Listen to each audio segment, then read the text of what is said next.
believe that we are going to come out with a concrete program that can unite all of us, and we are able to continuously remind our governments that women and girls make up a very big population of our countries, and their issues when it comes to ending poverty, when it comes to increasing investment in health, in education, or in any other areas of development, women are given a priority.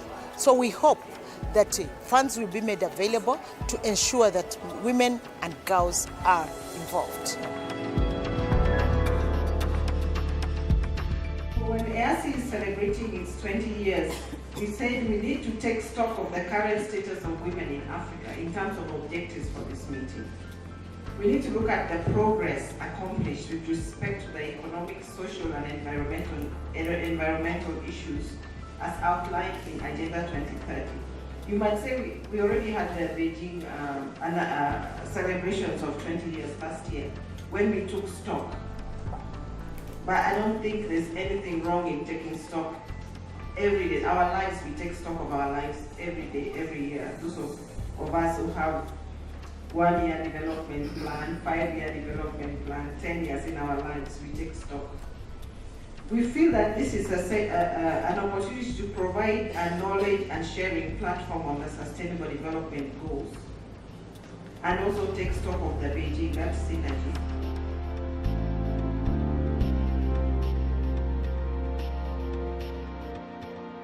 SDGs are basically meant to realize people's rights. People are therefore the first interested parties. The first step is understanding SDGs and communicate on them with the peoples of the region. Every citizen should know about the commitments the leaders took in New York last year, because every citizen must be involved in the realization of those SDGs. Let us think about the ways of communication which leaves no one behind. For that, we must stand up. We must start at home if we want to succeed. Accelerating gender equality must be recognized as a critical and a significant function of government, and of course with steadfast support from all development partners and actors. This will ensure governments meet their national development aspirations and ambitions, while also helping us to pull towards the realization of the goals. And to ensure that we have prioritized investment in women and girls in Africa and safeguard the progress witnessed on the continent in the recent past, we must first advocate for increased women's participation in decision-making positions in various aspects of society, which include political, enterprise, academia, and cultural realms. Secondly, continue to advocate government at the regional, national, and local level to ensure that the right laws and policies that advance women's empowerment and protect women's rights have been put in place, and critically have been budgeted for and implemented. And thirdly, champion and facilitate the right for women to own property, to manage their assets, and deepen women's access to financial services. So you may ask yourselves, what is UN Women's commitment? UN Women will continue to work with all stakeholders to ensure that we eliminate all forms of discrimination against women and girls, to champion the economic empowerment of women and ensure achievement of equality between women and men as partners and beneficiaries of development. And this we shall achieve by placing women at the heart of the Sustainable Development Goals implementation within this region.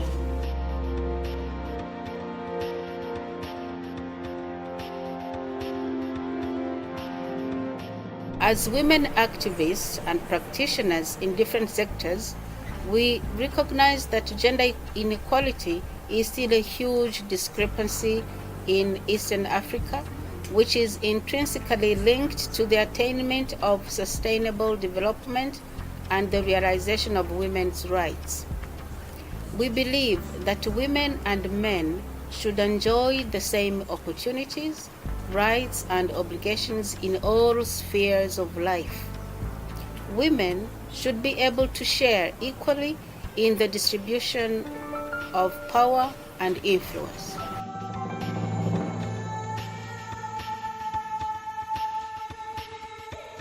That element of continuity has to come out strongly. Instead of starting something and then you abandon it and then start on something else, we need to avoid ad hoc approaches for sustainability and continuity. You cannot talk about political participation without addressing poverty and economic empowerment of women. So we start from addressing poverty. How are we set to help women at different levels to come out of poverty? Is localizing the women issues for ownership and sustainability purposes. Localizing, I mean. Do you think all the women at the grassroots who are majority understand the kind of jargon and English we're talking about? How better are we going to localize all of this we're talking about, that my sister who is at that level can even understand and you very much know those are the majority and their votes count as much as you are in this house. Feminists, how do we create that enabling environment in which women and men are able to engage in politics or in leadership without being suppressed? Media is a powerful tool, and you have to plan. If you have been asked to go and talk at a television station or radio station, you must prioritize your issues. But you should also know how to bring about substance. It is not about selling yourself at the face of the camera. We need to hear substance from you. And I'm so disappointed with many development partners who are actually looking at media as a cross-cutting item. We need to emphasize women media, not as women working in the media only, but the importance of media for the women's empowerment. Thank you very much. How do we document our success stories?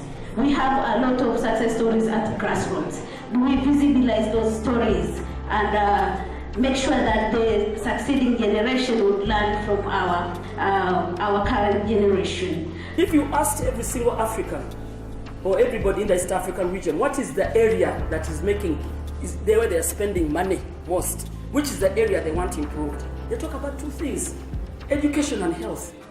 So before you talk about everything else, you are talking about trade, what? Talk about education and health. Prevention for health, anything to do with diseases. More than 80% of our diseases in the East African region are actually preventable. And prevention is easier to do, but it's also cheaper to do than curative. For many of us, we have come into contact with the human papillomavirus because the majority of us are sexually active, isn't it? So every sexually active person, man and woman, has come into contact with that human papillomavirus because it is widely found in our communities in the East African region. Yes. So countries now are beginning to introduce the vaccine so that for our young girls around 10 years, 9, 10, 11, they must be given the shots. So that by the time they become sexually active, their bodies have been immunized. And those are the programs you must now promote and demand for in the countries you represent. For many of us, we are progressing from the pilots. We are scaling up, but the problem is the resources. But the vaccination for these older girls should be part and parcel of your expanded immunization program.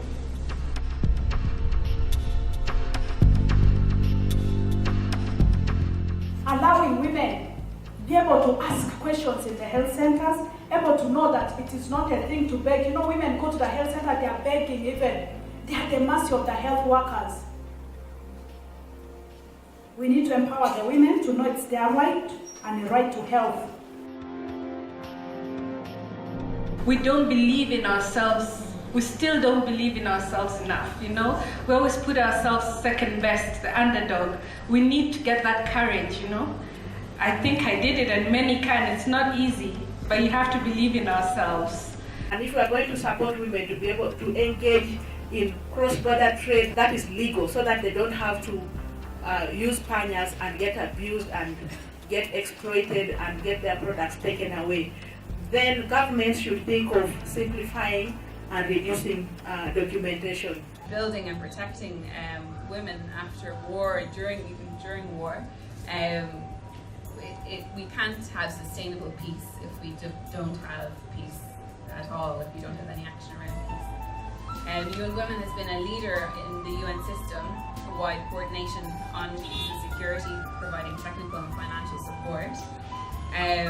But also, we have been the Secretary for 1325. That as civil society, let us unpack these very big jargons around climate change and environmental management and reach out to the societies, and let's keep it simple. It doesn't have to be that complicated. Let's be cognizant of another fact, that we are between financing government plans and, again, protecting the women. What am I saying here? Sometimes when the zero rate comes or the exemption comes in particular categories, the women again do not directly benefit. What happens in that scenario? Whoever is the trader at that point in time benefits in terms of profit because the prices do not reduce. Despite all the qualifications, despite all the competences, we are still only 20 up to 30% in top decision-making positions. Now, my sister talked about the low pay, the what. Yes, it is true, because majority of us are in those low positions down there. And much as I'm the EP of the Federation of Ghana Employers, me as one woman is not going to change that. And those things are not going to be changed from below. They have to be changed from the top.